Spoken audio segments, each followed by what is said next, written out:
nosso Senhor Jesus Cristo? Assim seja. Pode sentar aí, glória a Deus. Glória a Pela Deus. oportunidade que Deus está nos dando já nesta noite, domingo da alegria. Na quaresma nós também vivemos o domingo da alegria. Quem foi à missa hoje pôde experimentar aí os nossos sacerdotes com um visual diferente. Eles estavam com uma batina rosada ou rósea. Quem viu? Levanta a mão. Eu. Notou a diferença? Não é uma coisa comum, porque hoje é o domingo dedicado à alegria. A alegria que nasce da confiança do cristão, de que Cristo é vitorioso diante de todas as coisas. Então quero lançar já no seu coração, que se você veio aqui nesta noite, Cristo tem vitória na sua vida, amém? Amém. Todas as muralhas vão cair se você souber a quem clamar, irmã. A quem clamar, irmão, porque o clamor, quando atinge o coração de Deus, abre as comportas do céu sobre a nossa história. E é preciso que você entenda que quem te trouxe aqui nesta noite quer realizar algo na sua vida. Eu quero louvar a Deus, a comunidade e a obra religiosa Fonte de Água Viva agora, porque eu venho aqui há muito tempo. Eu sou fruto, os irmãos já sabem. Meu primeiro seminário de vida foi feito aqui, não aqui neste lugar, mas na comunidade, aqui na capela ao lado. E ao ver cheia esta casa, mesmo em dia de chuva, aqueles que nos acompanham pela web rádio Coração Missionário, hoje uma noite chuvosa e todas as cadeiras ocupadas e o povo em pé. Isso é sinal que Deus habita nesse lugar, amém? Então aplaudamos o Senhor desde já, porque Deus está no meio de nós.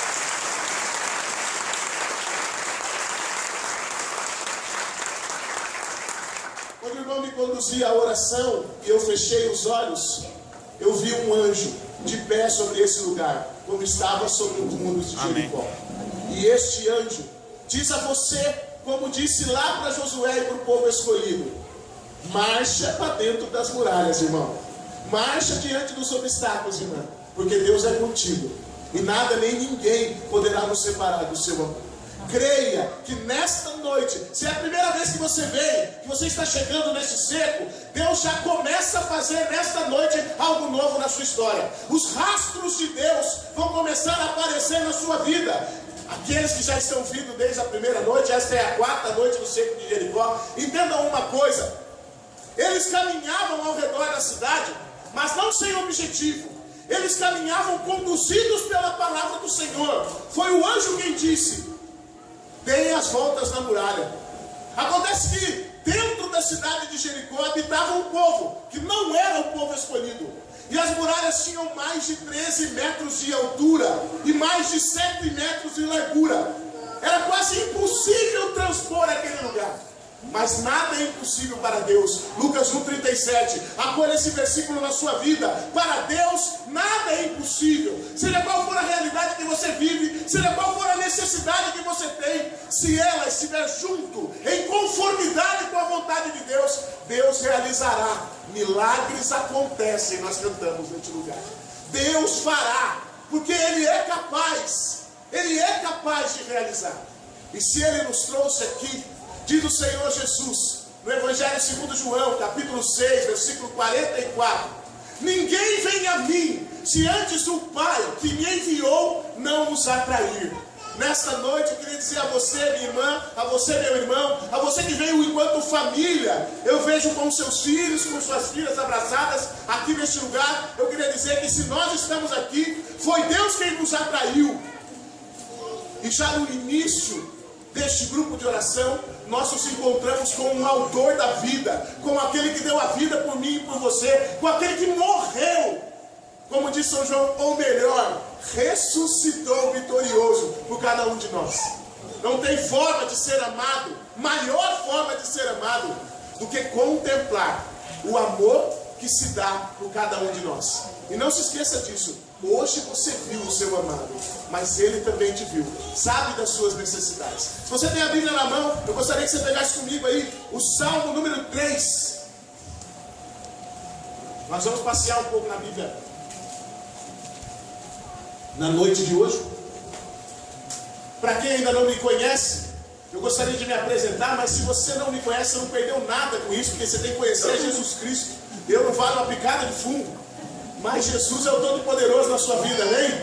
Meu nome é Marcelo Bosco, eu sou daqui de Jacareí, nascido e criado nessa terra, para a honra e glória do Senhor. Hoje eu faço parte do Ministério Mais Que Vencedores, da Paróquia Espírito Santo, em São José dos Campos. Estou lá como um servo de Deus para ajudar aqueles que precisam. Nosso ministério trabalha com dependentes químicos, alcoólatras e familiares dessas pessoas que em algum momento das suas vidas tiveram problemas relacionados ao uso e abuso de álcool e drogas. Então, se você conhece alguém que precisa de ajuda, pode mandar lá para a gente, que a gente vai acolher. Nós temos psicólogos, nós temos acompanhamento terapêutico, nós temos encaminhamento, se necessário for, para a internação, e tudo é de graça, para a honra e glória do Senhor, porque Deus é capaz de mudar todas as coisas.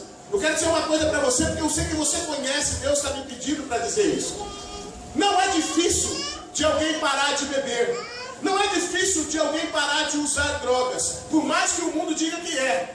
Quando as pessoas dormem, elas não bebem e não se drogam. O difícil é mudar de vida, e para isso, só Jesus é capaz de fazer. Só o Espírito Santo é capaz de transformar as vidas. As pessoas podem parar durante um tempo e voltar logo em seguida. Agora, com Deus, as pessoas se tornam novas. Segunda carta de São Paulo a Coríntios, capítulo 5, versículo 17, diz que todo aquele que está em Cristo é uma nova criatura. Passou o que era velho, eis que tudo se faz novo. Aqueles que estão em Cristo se tornam homens e mulheres novos. Não interessa para Deus qual foi o seu caminho, que rastros você deixou até chegar aqui. O que Deus quer dizer para você é que a partir de hoje, Ele apresenta uma novidade na sua vida. As cortinas do céu vão se abrir para você. As muralhas vão cair. E um tempo novo se abre na sua história. Porque hoje você deixa Deus entrar na sua história. Deixa Deus entrar na sua vida, irmã. Deixa Deus entrar na sua vida, irmão. E Ele tudo fará. Apresentará a você o melhor caminho, a melhor condição. Talvez não segundo a vontade, a sua vontade, a minha vontade, mas segundo a vontade de Deus. E a vontade de Deus é o melhor que Deus tem para nós. Salmo capítulo 3, versículo de 1 a 6. O texto diz: Salmo de Davi, quando fugia de Absalão, seu filho. Senhor, como são numerosos os meus perseguidores. É uma turba que se dirige contra mim. Uma multidão inteira grita a meu respeito. Não há mais salvação para ele em seu Deus. Mas vós sois, Senhor, para mim um escudo. Vós sois minha glória. Vós me levantais a cabeça. Apenas elevei a voz para o Senhor. Ele me responde de sua montanha santa. Eu que tinha deitado e adormecido, levanto-me, porque o Senhor me sustenta. Palavra do Senhor. Vamos aplaudir a palavra do Senhor.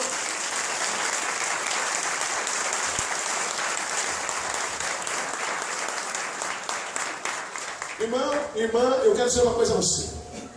Assim como Josué foi chamado por Deus para substituir Moisés na condução do povo de Deus, Davi também foi chamado por Deus para derrubar Golias, que atrapalhava o caminho do povo de Deus. É este mesmo Davi agora que é perseguido pelo seu filho na história bíblica. É este mesmo Davi agora que é condenado pelo povo. Mas ele, mesmo diante da adversidade, mesmo em meio às dificuldades, mesmo enfrentando obstáculos, não se esquece daquilo que Deus operou na sua vida. E eu quero já logo lançar essa flecha no seu coração. Talvez você esteja vivendo uma dificuldade, talvez você esteja passando por alguma realidade, por algum obstáculo, existam muralhas na sua frente, mas entenda uma coisa, minha irmã, entenda uma coisa, meu irmão, não se esqueça do que Deus já fez na sua vida e dos rastros que Ele tem deixado na sua história. Nós temos uma tendência, e o mundo nos oprime na fé. O inimigo nos ataca com dardos inflamados, para que nós deixemos de acreditar que Cristo é vivo e pode transformar todas as coisas. E este é o maior pecado na atualidade no seio da humanidade. É não acreditarmos que Jesus é capaz de mudar todas as coisas. Que Jesus nesta noite pode curar qualquer um de nós de qualquer enfermidade. Pode nos ressuscitar, nos libertar, transformar nossas vidas e nossas realidades. Eu quero testemunhar rapidamente. Hoje, na minha família, é aniversário de minha prima, o seu nome é Luciene. Louvado seja Deus que nós estamos gravando esse momento. porque eu queria prestar essa homenagem para ela. Ela tem 23 anos. Durante muito tempo ela foi da paróquia São João Batista, comunidade São Francisco de Assis.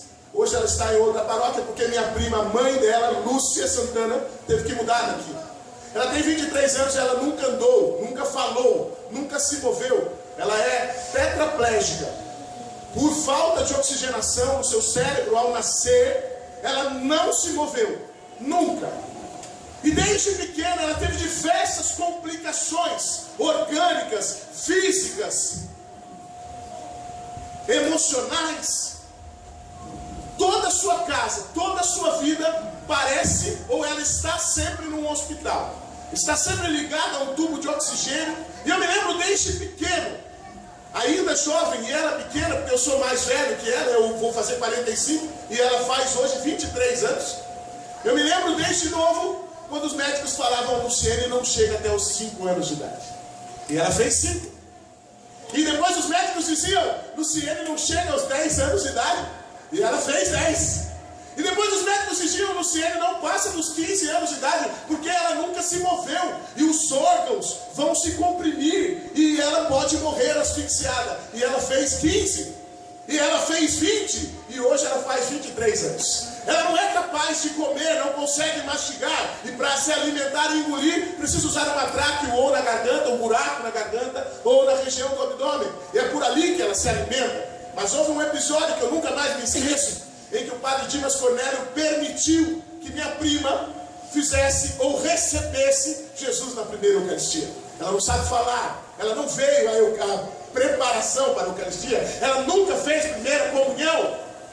Então foi celebrada, e era sempre celebrada uma missa na área da minha prima. E minha prima trazia de cadeira de roda Luciene, minha priminha, para a área. Então o padre Dimas Cornélio partiu um pedaço da Eucaristia, dissolveu e amassou numa colher, puxou com uma âmpula de uma injeção e injetou na tráqueo da minha prima. Ela não falou uma palavra, mas ela abriu um sorriso que converteu diversas pessoas da minha família.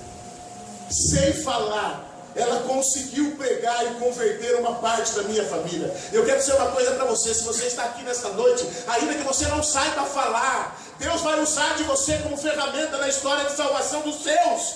Deus quer você para salvar os seus. Amém. E é preciso que você tome posse disso. Ontem foi aniversário, hoje é aniversário dela, mas ontem fizemos uma festa então. Eu preguei em São José dos Campos, em 2 comunidades, voltei correndo e estava lá. Quando entramos no quarto, eu a peguei no colo, porque eu precisava trocar de roupa, já bastante suada, tem dificuldade, só fica na cadeira, agora é grande, uma mulher, não se mexe direito. E nós temos muita intimidade, eu a amo demais e amo a mãe dela como nunca, uma mulher de fé. Para vocês terem uma ideia, ela foi assaltada aqui no clube de campo, tomou um tiro na cabeça, perdeu a vista, a mãe, e ainda consegue levar essa filha para cima e para baixo. Quando nós ficamos no quarto trancados, eu, ela, a Luciene e a enfermeira, ela começou a chorar no meu braço. Ela falou, Marcelo, eu fui à missa essa semana e quis levar a Luciene, porque ela faz aniversário, Marcelo, mas passei tanta raiva. E eu falei, prima, então conta para mim. E ela começou a contar, e ela dizia que já na saída teve que pedir favor para uma pessoa para levá-los de carro, porque ela tem um carrinho pequeno, velho. E a hora que ela tentava colocar a cadeira de roda, que é imensa, enorme, cheia de partes que protegem a cabeça, que seguram os braços, que não deixam as pernas grudarem umas nas outras, a cadeira já não cabia no carro, ela já ficou irritadíssima. E a cadeira não cabia no carro, já chamava as pessoas, ela falou que começou a suar, aquele calor, nervosismo. Quando ela chegou na paróquia, quando foi tirar a cadeira, ninguém, as pessoas passavam ao redor dela, do lado dela, perto dela, e ninguém ajudava ela. E ela começou a ficar irritada com aquilo, falou, mas será que ninguém vê que a cadeira é muito pesada? Será que ninguém percebe que a minha dificuldade está nisso aqui? A minha filha estava dentro de um carro, esperando que eu tirasse a cadeira. A minha mãe, que é a minha tia mais velha, elas são 3 mulheres numa casa, tem 92 anos. Então minha tia estava no carro junto com a menina e ela tentando montar a cadeira para entrar na paróquia. E ela falou que a raiva foi começando a tomar conta do coração dela. O ódio foi começando a tomar conta da alma dela. E que quando a cadeira estava pronta, ela já queria meter fogo em tudo e voltar para casa. Eu nunca mais venho aqui, ela falava. Eu nunca mais. E diz que quando ela tirou no maior peso, porque o Luciene não é leve, tanto que eu preciso de mais uma pessoa para colocar ela na cama. É difícil de carregar. Quando ela tirou Luciene e pôs na cadeira, quando elas entraram para dentro da igreja, no coração dela ela ainda gritava: eu nunca mais venho aqui, Senhor. E então Deus lançou no coração dela: ao invés de olhar as dificuldades, perceba que a sua filha, você e sua mãe, estão aqui para se encontrar comigo novamente. Entenda uma coisa, irmão. Toninho falou isso com muita clareza. Às vezes, nós olhamos as muralhas, olhamos os obstáculos, olhamos os problemas e não olhamos o tamanho do nosso Deus, a capacidade que Ele tem de ultrapassar todas as realidades humanas. Ele sangrou por mim e por você, e o seu sangue continua a nos curar nesse altar, continua a nos curar nesse lugar, a nos ressuscitar, se necessário for, na fé. Porque nós não temos mais crido que Deus é capaz de nos dar outra direção, de mudar, de restaurar a nossa condição. Mas Davi havia visto Golias cair pelo chão. O gigante, com uma só pedra na sua fronte, tombou. E ele não se esquecia do que Deus fez a partir dele. E muitas vezes nós nos esquecemos. Nesta noite eu quero lembrar você que da mesma forma que Deus derrubou Davi, que Deus derrubou as muralhas de Jericó, vai derrubar todos os obstáculos da sua vida, amém? Amém. Agora, é preciso que nós façamos um caminho, porque Deus quer, Ele não é invasor, Ele quer que nós nos abramos, e o nosso clamor traga intimidade. Nós cantamos aqui: quero te ver, te conhecer. Eu quero ter intimidade com vocês, diz o Senhor. Nós queremos nos relacionar. É um amor que se relaciona, que se toca. Daqui eu estou vendo algumas mães a acariciar seus filhos, a abraçá-los, a pegá-los no colo e a cuidar deles. É este mesmo amor que Deus tem por cada um de nós. Pense e imagine que neste momento em que nós estamos aqui, Deus está no céu a nos acariciar. E segundo o Catecismo da Igreja Católica, no parágrafo 667, a igreja diz o seguinte: tendo entrado de uma vez por todas no céu, Jesus Cristo está sentado à direita de Deus Pai Todo-Poderoso, a interceder e a pedir por nós, sem cessar e sem cansar, para que cada um de nós receba agora a unção do Espírito Santo. Jesus intercede neste momento diante do trono de Deus e fala: Pai, manda sobre a minha irmãzinha, manda sobre o meu irmãozinho, manda sobre aquela minha filhinha, sobre aquele meu filhinho, o Espírito Santo. Porque sozinho ele é fraca, sozinho ele é fraco, talvez ele não consiga, Pai, mas nós sabemos que com o nosso Espírito ele é capaz de superar. Eu quero trazer como exemplo da noite Davi, que não perdeu a convicção, a fé em Deus. E ele diz no versículo 5 o seguinte: capítulo 3.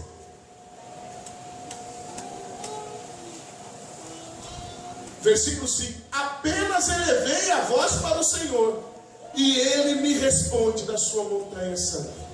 Quanto nós temos elevado a nossa voz a Deus?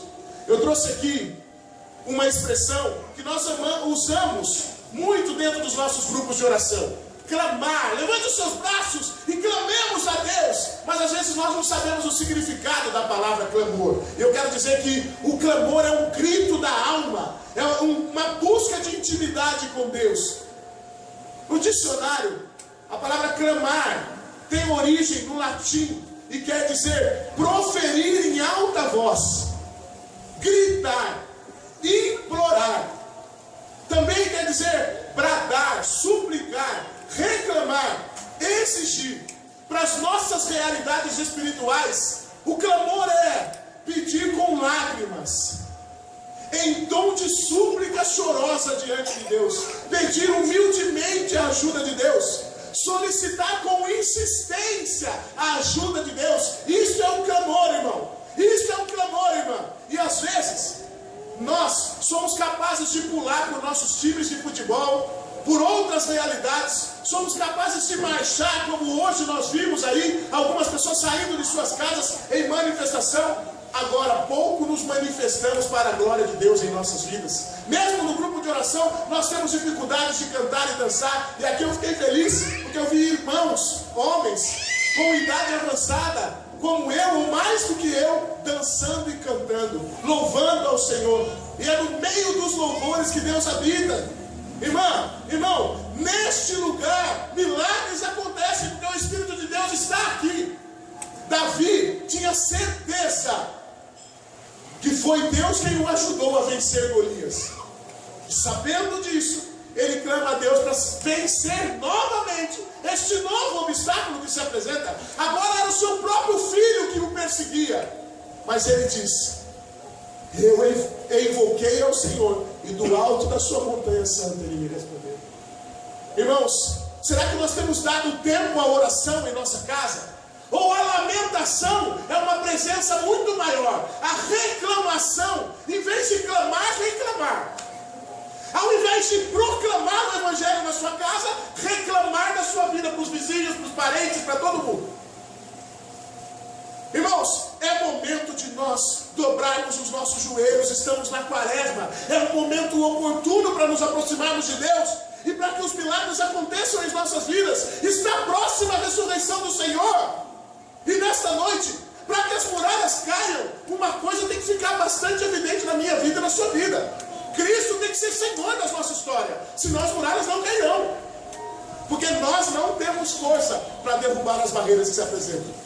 Mas Deus tem. E hoje eu queria trazer um exemplo para você.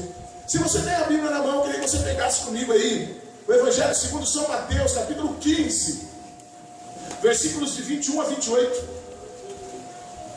que conta a história da Cananeia. Eu não sei se vocês já ouviram a história dela. Capítulo 15 do Evangelho segundo São Mateus. Como é o Evangelho? Eu vou fazer a proclamação.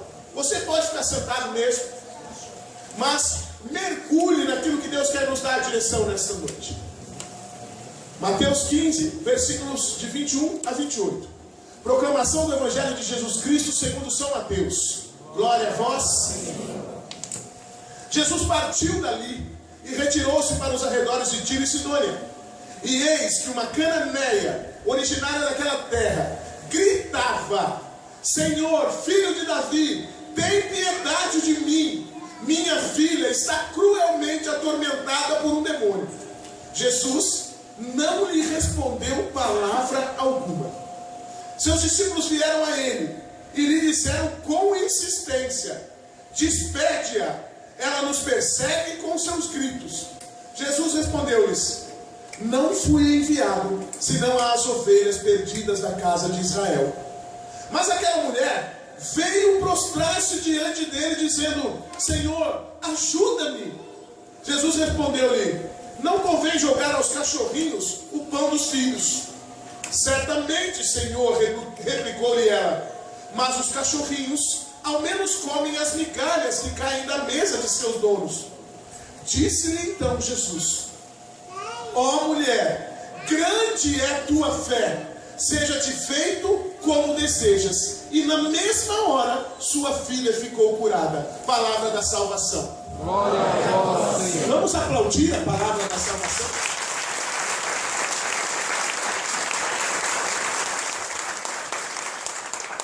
Irmão, de cara eu quero ir no último versículo dessa história. O texto diz o seguinte: ó mulher, da boca de Cristo, grande é a tua fé, seja-te feito como desejas. E na mesma hora sua filha ficou curada. Eu quero nesta noite contar a história de uma mulher que pelo clamor muda a vontade de Deus sobre a sua vida e sobre a sua família. Entendam uma coisa: o clamor pode atingir o coração de Deus e mudar a direção, mudar a história, mudar a condição de uma família, de uma comunidade. Ah, irmãos, quando eu cheguei, eu não tenho medo de falar sobre isso, porque Deus, quando me resgatou, tirou do meu coração todo o medo, para a honra e glória do Senhor. Eu cheguei há algum tempo aqui, há algum tempo atrás, em nome de Jesus, e nosso grupo estava mais vazio que a igreja ao lado. Com todo respeito aos irmãos, Nós estávamos bem de frente uns aos outros ali. E quando eu cheguei hoje e vi as ruas cheias de carros aqui, para louvado seja o Senhor Jesus Cristo. Oh glória, o Espírito Santo está agindo nesse lugar. O povo tem curiosidade, mas ele permanece aonde a glória de Deus habita. E eu quero dizer uma coisa para você, sem medo de errar. O Pentecostes só acontece aonde Maria está. Eu não tenho medo de falar. Os respingos do Espírito Santo podem atingir qualquer lugar, porque ele sopra onde quer e vai aonde quiser. Mas o Pentecostes, o fogo do alto, que muda vidas, que transforma a multidão, só acontece quando Maria está junto dos discípulos. Nesta noite, Nossa Senhora põe o seu manto sobre cada um de nós. E ela nos ensina a partir da vivência de uma outra mãe, uma cananeia. Diz o texto em Marcos capítulo 7, depois você estuda na sua casa, que ela era uma pagã. Ela nem tinha uma fé judaica professada. Ela era de um outro povo, dos cananeus. E este nome era dado como um apelido pejorativo que ofendia. Cananeu vem de canino. Eles eram chamados de cães, cachorrinhos. O próprio Jesus fala assim deles. Entendam uma coisa. Mas ela vai até Jesus, porque sabe que se alguém pode fazer algo por sua filha, esse alguém é Cristo. Mais do que a sociedade que poderia ridicularizá-la, mais do que aquilo que as pessoas poderiam falar dela, e até os discípulos falam: mestre, despede-a, manda embora, porque os seus gritos nos atormentam. E Jesus fala: eu não vim para os cães, senão para os filhos de Israel. Ela não é meu povo. No começo ela grita, e Jesus nem responde. E talvez você já tenha vivido esse episódio de oração. Você grita, e depois há um silêncio na sua alma. Você não consegue ouvir a resposta de Deus. Não é porque Cristo não responde que Deus não está realizando. Entenda uma coisa: nós somos muito imediatistas. A cada dia mais nós queremos as coisas mais rápidas. Aqueles que são mais antigos como eu vão se lembrar que antes de um namoro, ou para se comunicar com alguém distante que não era da mesma cidade, nós mandávamos cartas, e às vezes demoravam 10, 20 dias para chegar. Hoje, se você fica 5 minutos sem responder uma mensagem no seu celular, a pessoa do outro lado briga com você, falando que você não está dando atenção para ela. Ela não quer saber se você está trabalhando, ela não quer saber como você não olhou o seu e-mail. As pessoas falam comigo: mas você não viu que eu pedi para você orar pela minha família? Sexta-feira no nosso grupo de oração apareceu um jovem. Alguns anos atrás ele já era da paróquia, de repente sumiu. E aí ele voltou, e eu vi no semblante dele a tristeza. Eu enxerguei a tristeza na alma dele. Eu falei: está bem, filho? Ele começou a chorar, falou: não, Marcelo, eu vim à sua procura. Eu falei: então você está na roça, porque você tem que vir à procura de Jesus, filho. E se eu não viesse, você estava morto. Não acredita em mim, não.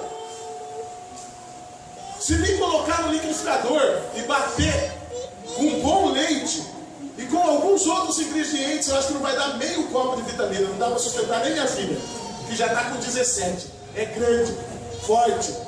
Agora com Cristo, eu e você somos mais que vencedores. E aí eu abracei, acolhi, falei: fica aí, irmão, fica pro grupo. Ele falou: não tenho tempo. Eu falei: ué, mas Deus é dono do tempo, é só você pedir para ele te dar tempo. Ele falou: mas você não sabe o que aconteceu comigo? Eu falei: então conta, eu tenho um tempo.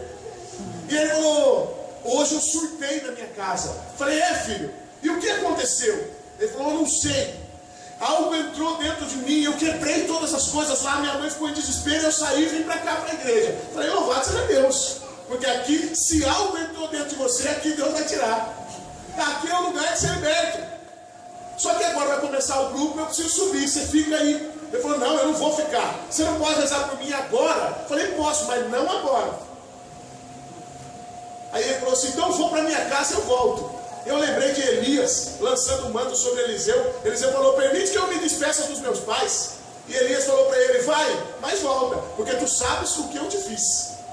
Eu falei para ele: vai, mas volta, filho, porque aqui tem Jesus, e você sabe o que ele é capaz de fazer na sua vida. Demorou um pouquinho, uma meia hora, ele voltou lá de novo, mas ficou lá fora, não entrou no grupo, ficou andando para lá e para cá lá fora. Eu fui lá, dei um abraço nele, comecei a atender, conversar com umas outras pessoas que vão, nós temos atendimento de oração. E aí, uma hora ele se irritou. Eu estava atendendo um casal no canto, ele foi lá, bateu no meu ombro e falou: eu vou embora. Eu falei: ô irmão, tenha paciência. Ele falou: não, eu não aguento mais esperar, eu não estou bem. Tinha uma fila de pessoas que também não estavam bem, ele não era o único. Eu falei: conversa com Deus, espera a sua vez, seja compreensivo. Nós temos carências e Deus precisa nos libertar. Às vezes o nosso egoísmo é tamanho que no meio de uma multidão eu quero ter privilégios. Eu quero ser tratado de uma maneira diferente. Que todos olhem as minhas necessidades, mas eu não olho as necessidades de ninguém. Isso não é segundo a vontade de Deus. Sabendo disso, eu percebi que ali naquele momento ele tinha uma lição para aprender. Eu disse: se você quer ir embora, vai. Eu estarei aqui até a 00:30. Ainda são 11:30. Nós temos ainda 1 hora para nos encontrarmos. Ele desceu bravo e eu continuei conversando com as pessoas. 10 minutos depois subiu o guarda da paróquia. Ele falou: senhor Marcelo, tem alguém socando a porta do santuário lá embaixo e gritando o seu nome. O senhor não quer ir lá para dar uma olhada? Eu falei, chamei um outro servo do grupo junto comigo e falei: vamos até lá. Então fomos. Chegamos lá, nós o abraçamos. Mais uma vez eu dei um beijo no rosto dele e disse: que bom que você não foi. E aí ele começou a chorar e soluçar, e chorava muito, e começou a esboçar uma manifestação, oprimido pelo inimigo.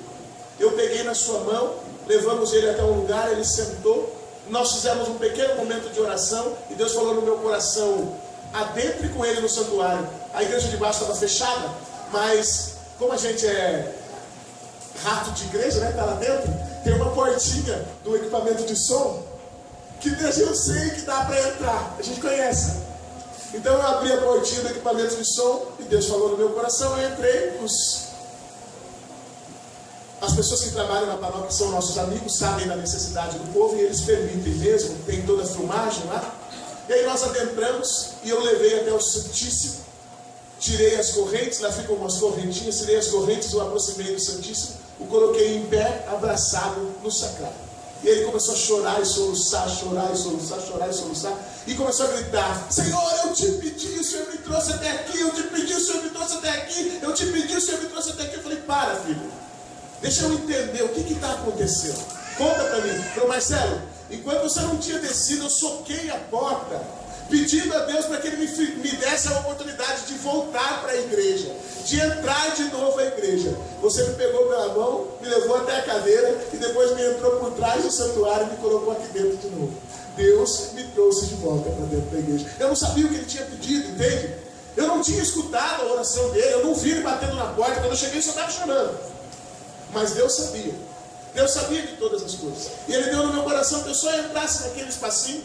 Era uma portinha pequena, e nós entramos ali. Ali Deus fez, nós rezamos por ele foi restaurado. Havia vivido a busca de outras coisas, foi para a Umbanda, foi para dizendo que era uma ciência em busca de patrimônio, queria bens materiais e abandonou a Deus. E naquele momento Deus lavou ele de tudo que não era de céu e estava impregnado em sua alma. Nós passamos por caminhos, por lugares que nos impregnam, e isso traz interferência para a nossa fé. Eu não sei por onde você andou, eu não sei o que você viveu, mas eu quero dizer que se hoje a sua fé está manchada, se você tem alguma interferência na sua alma que impede de se entregar inteiramente a Deus, as muralhas vão cair neste lugar. A Cananeia, voltando a falar dela, sabendo que Jesus passava por ali e vivendo um problema em sua casa, sua filha era possuída de um demônio. Havia uma enfermidade presente em sua família. Ela é persistente. Ela vai ao encontro de Jesus. E aqui a primeira lição que nós temos que aprender: a persistir, a clamar a Deus e não desistir daquilo que nós acreditamos que é o melhor para nós, mas não sem deixar de confiar na misericórdia e na vontade de Deus sobre nós. Porque às vezes nós queremos alguma coisa Mas nos esquecemos que ao rezarmos o Pai Nosso, no finalzinho diz o seguinte: mas livrai-nos de todo mal, amém. E aí Deus afasta umas pessoas, tira uns empregos, muda umas realidades na vida da gente e a gente chora. Se nós pedimos para nos livrar do mal, Deus está agindo em nossa vida. E aí algumas coisas saem da nossa história e a gente não aceita. Como um bebê chorão que quer de volta a chupeta, sabe? Aquela que é mãe, aquele que é pai, aquela criança que mesmo dormindo fica grudada no paninho, até na banheira, até no chuveiro.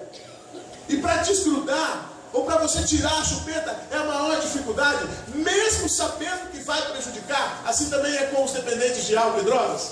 Eles sabem que aquilo está fazendo mal, mas algo os domina. A dependência faz com que a necessidade física e psíquica seja maior do que a vontade de ser liberto. Quando a mão de Deus toca, vence todas as vontades físicas, vence e liberta de todas as prisões psíquicas e emocionais. E aquele então que não tinha jeito aos olhos do mundo, se torna homem novo aos olhos de Deus. Esta mulher apresenta a sua filha, e no primeiro momento Jesus não lhe dá atenção, ou melhor, atenção ele dá, ele não dá é resposta. Nós precisamos aprender como a cananeia a ter paciência. Primeiro, perseverança. Segundo, paciência. Não é no seu tempo, é no tempo de Deus. Jesus queria mostrar também aos seus discípulos a capacidade que aquela mulher tinha de perseverar, de insistir. Ele continua o seu caminho, diz o texto, e ela corre. Marcos fala com mais clareza disso. E prostra, ela se lança aos pés de Jesus. E quando ela se lança aos pés de Jesus, ela fala: mestre, olha por minha filha, socorre-me, ajuda-me. Isso significa que ela reconhece Jesus como Senhor, como capaz de realizar a obra transformadora, como capaz de resolver aquela situação e aquela realidade. Toninho também falou do cego Bartimeu, quando clama: Senhor, filho de Davi, tem compaixão de mim. O clamor atinge o coração de Deus e abre as comportas do céu. Pelo clamor, nós entramos num plano espiritual que é capaz de mudar as nossas vidas, que é capaz de nos dar força para enfrentar as dificuldades. Quem é que disse que a nossa vida seria só de facilidades? Aonde é que está escrito isso? Aliás, nós crescemos em meio às dificuldades. Quando está tudo cômodo na nossa vida, nós nos acomodamos. Nós nos tornamos homens e mulheres mais fortes diante das adversidades. E é esta uma realidade que se apresenta. E eu queria dizer para você, já desde cara, o seu lugar é o céu, não é aqui. Você está aqui só para aprender a desfrutar do todo que Deus tem para você, dos manjares que Ele tem preparado, do banquete que está sendo preparado para que nós desfrutemos. Nesta noite, nós temos que aprender com essa mãe, que insiste, que com paciência continua seguindo Jesus, mesmo diante de outras pessoas que falam: mestre, manda ela embora. E às vezes, você chega até na sua casa, porque a primeira igreja é a casa, né, da gente. Chega até em casa e alguém fala assim: foi de novo naquele lugar? Ih, mas não adianta nada, hein? Não muda. Fica cutucando você, né? Parece que não adianta você ir lá no grupo. As pessoas na nossa casa, na nossa igreja, são capazes de ridicularizar e humilhar a nossa fé. Falam de outras realidades muitas vezes para nos provocar. E não acontece só na sua casa não, também na minha, muitas vezes. Agora, esta mãe nos ensina a perseverar.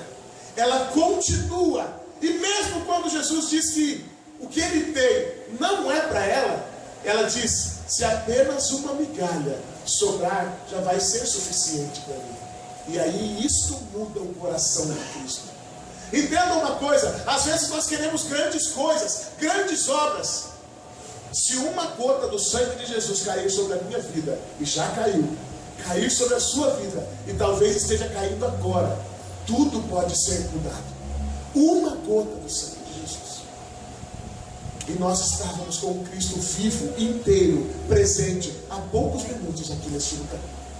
Deus é capaz de trocar reinos por ti, de abrir mares e montanhas, nós cantamos. Nós vamos passar a pé enxuto, nós cantamos, os milagres vão acontecer, e não podemos sair daqui da mesma forma que entramos. Irmãos, entendam uma coisa, Jesus olha para ela e fala: grande é a tua fé, seja-te feito como tu queres. É a primeira vez na história do Evangelho que Jesus faz que aconteça a vontade do outro e não a vontade dele enquanto Deus. O que se realizou foi a vontade da mãe e não a vontade dele.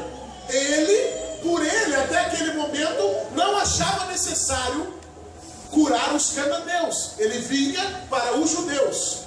Depois deste momento, o Espírito mostra também a Cristo que Ele é para todos e não apenas para alguns. O reino de Deus se amplia a partir do chamado de uma mãe, a partir da súplica de uma mãe, a partir do clamor de uma mãe. Eu queria dizer uma coisa para você: quantos de nós desejamos trazer toda a nossa família para dentro da igreja? Não é verdade? Nós queremos os nossos familiares. Alguns de nós, eu estou com uma realidade na minha família agora, que nós estamos orando com poder, nos reunimos para orar, mas Deus permita que essa realidade nos una em oração. Nós vamos fazer, e já fizemos há alguns anos, um terço na família, para que algumas muralhas caiam. Quero dar uma dica para você: o terço bem rezado, o inimigo derrotado. Reza o terço, irmão. Reza o terço, irmão. Porque Nossa Senhora é capaz de tocar o coração do seu filho. E o que a mãe pede, o filho atende. Reza o terço diante da dificuldade. Medita nos mistérios da salvação, do nascimento à ressurreição. Medita o que Deus é capaz de fazer na história da salvação e na minha e na sua vida. Olha quantas coisas Ele já fez. Quer ver um exemplo claro, concreto? Quem daqui já viveu um milagre extraordinário de Deus? Levanta a mão aí. Extraordinário, não uma coisa comum, extraordinário. Levanta bem alto. Só aqui já deu mais de 20. Eu não vou nem contar. Mas eu queria dizer uma coisa rapidinha para você. Há mais ou menos um mês atrás, não, mais um pouco, nós temos outros pregadores no meu grupo de oração, porque eu faço parte, e um deles arrancou 2 dentes do siso.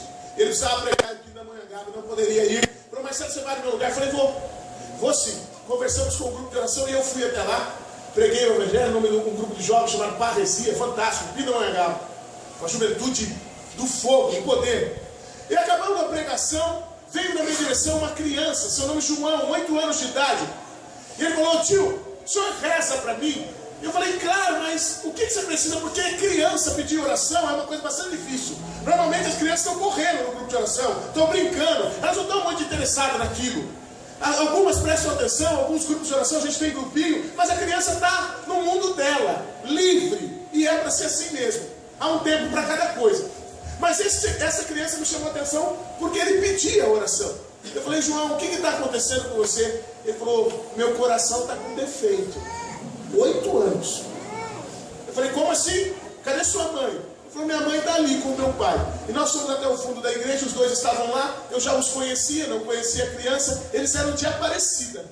E quando eu cheguei, falei: o que está acontecendo? Eu falei: mas nós viemos lá de Aparecida porque sabemos que era você. Nós vimos no Facebook que você vinha. Pedimos para você rezar para o João. E dentro do meu coração, quando eles falaram isso, eu falei: caramba, se eles que moram em Aparecida, Nossa Senhora está lá pessoalmente, né? Não pessoalmente, mas é casa dela. Se eles que moram lá não puderam resolver isso, eu que vou resolver? No meu coração eu falei: eu não. Mas o que aconteceu? Aí eles falaram: olha, João fazia natação, ele é muito agitado, Marcelo, e na semana retrasada deu um infarto nele, e a semana passada outro infarto. Ele teve 2 infartos com 8 anos de idade. E os médicos falaram que ele não pode mais correr, não pode andar de bicicleta, não pode mais nadar. Quinta-feira que vem ele vai fazer um exame chamado Holter, para colocar um aparelho. E depois nós vamos ver se ele vai precisar fazer cateterismo, que é depois colocar uma...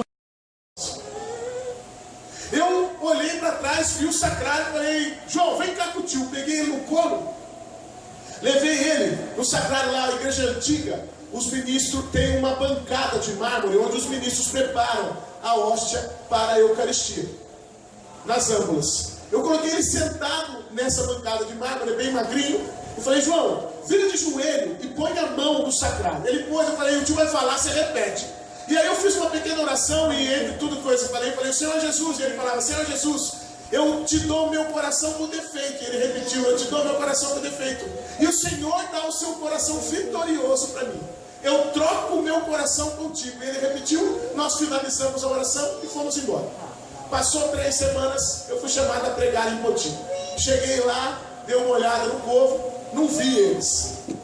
No decorrer da pregação, de repente eu vi o João passando correndo lá no fundo do grupo de oração. Agora ele já estava com o cabelinho pintado, moicano, loirinho. É um pretinho bonito, sabe? Cabelo loiro. E chuteirinha, verde, limão, correndo para lá e para cá. Falei, alguma coisa aconteceu, porque não podia correr e está correndo. Aí eu olhando, continuei na pregação, vi no canto a mãe. E a mãe estava com um envelope desses de exame de tomografia, sabe, de laboratório, aqueles envelopão. Ninguém anda com aquilo debaixo do sovaco se Deus não tiver curado. Porque a miséria ninguém quer mostrar, filha. É verdade. Quando eu vi ela dentro do grupo de oração com aquele envelopão, eu falei, o senhor fez mesmo, né? Aí acabou a pregação, falei, eu queria chamar aqui o senhor Joãozinho, que parece que Deus fez um milagrinho na vida dele. E aí ele veio meio com medo, com vergonha, eu falei, tá de cabelo novo, hein? Aí ficou todo envergonhado e se escondeu atrás do pai. Aí eu falei, ô João, e aí, seu coração com defeito, e agora? Ele falou, não tem mais nada. E aí eu pus o microfone atrás do pai dele, para ele falar escondido. Eu falei, e agora, pode correr? E ele falava, agora pode. Eu falei, e agora pode nadar? Ele falou, agora pode. Eu falei, e agora pode andar de bicicleta, João? Ele falou, agora pode. Eu falei, mas seu coração não estava com defeito? Ele falou, estava. Mas o coração que está aqui agora não é o meu, é o de Jesus.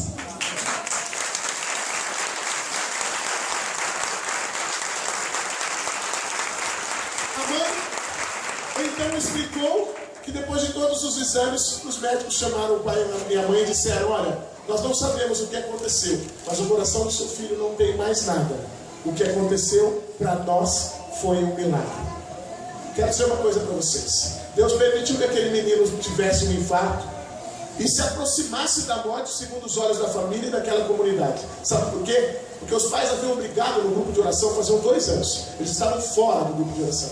E depois da cura do filho, o pai pegou o microfone na minha mão e disse, agora eu sei onde é o meu lugar. E eu sei o Deus que eu sirvo, o que Ele é capaz de fazer na minha família. Eu nunca mais saio daqui. O nome do grupo? Famílias em Resgate, na cidade de Poti. Qualquer dia você pode ir lá e perguntar. Eles são tão ousados que a cidade de Poti é uma pequena cidadezinha com um bairro, São Silvestre, um distrito de Aparecida. E eles são tão ousados nessa culturação que eles alugaram um lugar onde era discoteca. E onde era um bar. Eu fui lá 3 anos atrás, eu profetizei e falei, aqui vai ser o Santíssimo. Eles arrumaram e colocaram Nossa Senhora. Esse ano o bispo esteve lá e falou assim, eu vou liberar, vocês vão receber o sacrário aqui nesse lugar. Onde era um bar na discoteca, onde era discoteca é o grupo. Onde era o bar virou sacrário. A Bíblia diz que onde o pecado abundou, a graça superabundou. Nesta noite eu queria dizer sobre a sua vida. Seja qual for o caminho que você viveu até chegar aqui. Hoje Deus quer derrubar muralhas. Hoje Deus quer fazer milagres. Mas o seu clamor precisa tocar o coração de Deus. Os ouvidos do Senhor estão abertos a mim e a você. Evangelho segundo João, capítulo 11, versículos 41 e 42. Jesus está diante da cova do túmulo de Lázaro. E ele levanta uma oração e diz, Pai, eu peço que tu me ouças, mas eu bem sei que sempre me ouves. Mas digo isso para que o povo creia que o Senhor está comigo e que eu estou contigo. Nesta noite, eu quero dizer que da mesma forma que Deus ouve a Cristo, Cristo ouve a mim e a você. E Ele leva a nossa necessidade, o nosso pedido, o desejo do nosso coração, ainda que não saibamos o que pedir. Romanos 8, 26, Paulo vai dizer àquele povo de Roma, o Espírito reza, ora em vós, pois não sabeis orar como convém, nem pedir o que é necessário. O Espírito em gemidos inefáveis ou incompreendidos eleva a sua necessidade ao céu. Nesta noite, nós temos que levantar um clamor que liberte o nosso coração da falta de oração. Eu não tenho medo, e que seja repreendida agora no nosso meio toda a vergonha espiritual. E eu quero perguntar para você, e você vai responder com honestidade. Quem está fraco na oração aqui, levanta a mão. Não tem medo de levantar. Hoje você vai ser liberto, irmão. Hoje você vai ser liberto, porque